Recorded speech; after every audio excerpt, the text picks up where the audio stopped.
Hey guys, welcome back to the channel. I know I have not done a good job keeping up with the vlog during this off season, and there's a good reason for that I will tell you about. Lots to update you on. Let's go ahead and get into it.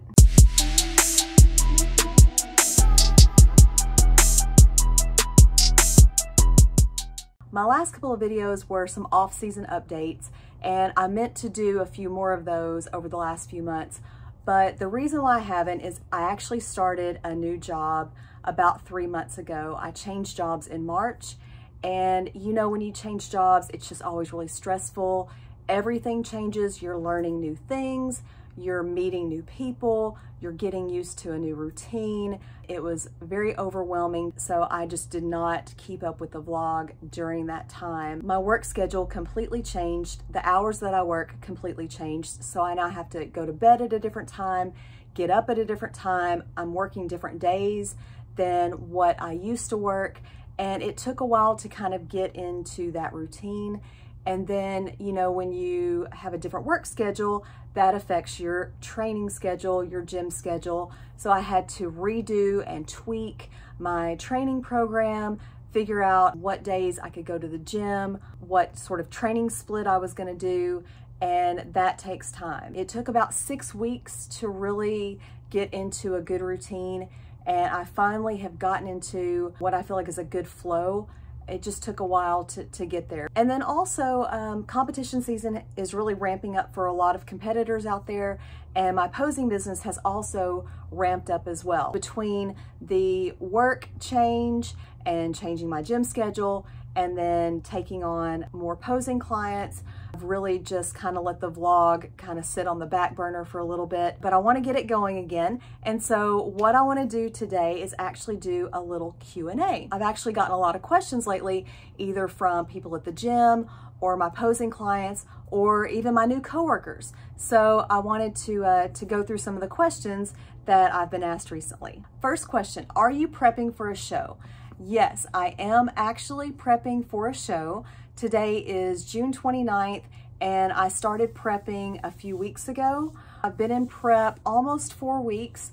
I am looking at some shows this fall. I haven't actually signed up for any shows, but we are getting ready.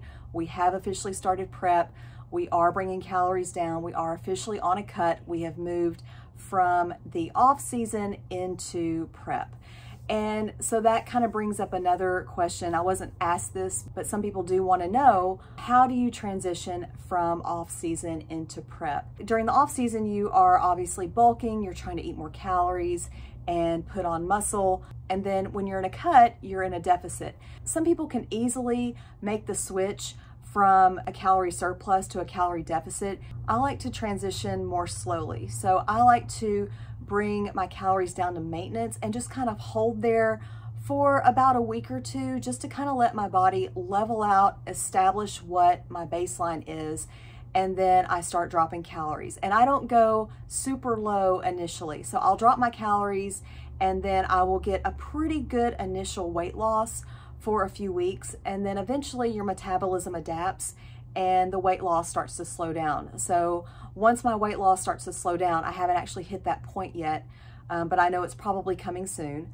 Once I hit that point, then I will go a little bit lower with calories and bump up the cardio even more, which actually brings me to another question I've been asked recently is, how much cardio do you do? So in the off season, I was doing 3 10-minute sessions per week. Not very much. It was mainly just to kind of get up in the morning, kind of get the blood flowing, help with recovery. It wasn't really for like any kind of fat loss or anything like that. And I'm currently at 3 15-minute sessions per week, but I know that I'm going to keep ramping that up as we get further and further into prep. But right now, I'm only doing 45 minutes a week, which is 3 15-minute sessions. And I do the treadmill on an incline, and I'm doing a pretty brisk walk, and then eventually I will add in some HIIT intervals. I haven't gotten to that point yet, but I know I will get there as I get further and further into prep. Next question. I was actually asked one day what I was eating for lunch, and I mentioned I was eating a turkey sandwich, and the response was, "You eat carbs? I thought you would be low carb." Yes, I do eat carbs. I love carbs. I do not go super, super low carbs when I'm in prep. During the off season, I usually eat over 300 carbs. Right now I'm at 230, and I will continue dropping that as I get further into prep. I won't go below probably around 200, maybe a little bit lower depending on how my progress is, but yeah, around 200 is where I usually end up. And for my carbs, I eat kind of a variety. I'll eat a lot of whole grains, so whole grain bread, whole grain like English muffins, I'll do potatoes, I'll do rice, but then I also do some processed carbs. So I'll eat things like granola bars, pudding, vanilla wafers, ginger snaps. So I get kind of a combination of both. Yeah, I love carbs. Carbs are life. I don't think I could do the whole low carb thing. More power to you if you do. Next question, what can you eat? I get this a lot. Either it's what can you eat or what do you eat? So I just kind of mentioned a few things that I have, but yeah, so like for lunch, I might have a turkey sandwich with some fruit and vegetables and maybe a protein bar. For breakfast, if I'm off work, I might make some protein waffles with some Greek yogurt, some strawberries. For dinner, I usually have like chicken breast, vegetables, a potato. I usually will put like some sugar-free barbecue sauce on it. For my bedtime snack, I usually have some oatmeal with some banana in it, maybe a little nut butter as well. Next question, do you meal prep? No, I actually do not do a lot of meal prep. I know a lot of competitors will do meal prep. They'll pick like Sunday and they'll plan out their meals and cook their entire week's worth of meals and portion it out. And I don't really do that.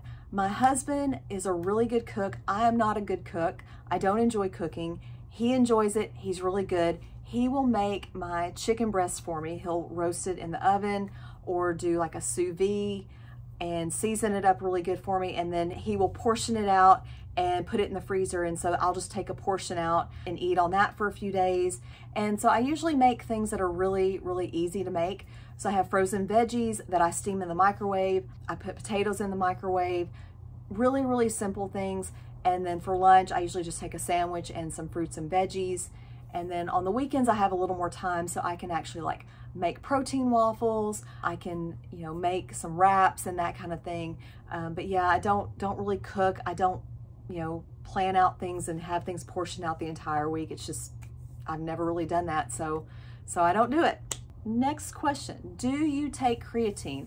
I actually do take creatine. I've been taking it, I think a little over 2 years. I can't remember when I started exactly, but I do take creatine. It's one of the most studied bodybuilding supplements, and it has a good safety profile, and it does have some effectiveness in bodybuilding, and it's also shown some other benefits for like the brain. I haven't really gotten into a lot of the new research on it, but it does show some benefits other than just bodybuilding. And so I do take it. I just mix it with a glass of warm water, drink it. I do a few other supplements as well. I do a multivitamin, vitamin D, omega-3. I do take iron because I have been a little low on my ferritin in the past. I do a B complex. Trying to think what else. I obviously do protein powders every once in a while, and I do a glucosamine supplement for joints, and I will do collagen as well. I do like a collagen shake.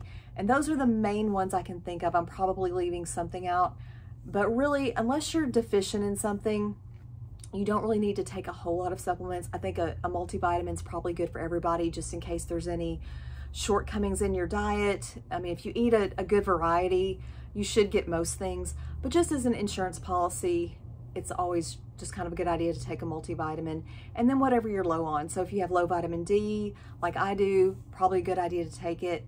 I do take vitamin C with the collagen because it helps absorb it better, and also helps with iron absorption. So I do take that as well. Not that I'm low on vitamin C, but it just helps with absorption. So those are the supplements I am taking. All right, guys, that is all for the questions for today. And I'm gonna try to do a better job of keeping up with the vlog during this prep. We'll see how it goes. Please like, subscribe, comment. I love hearing from you. Thank you so much for sticking with me, and we will see you in the next one.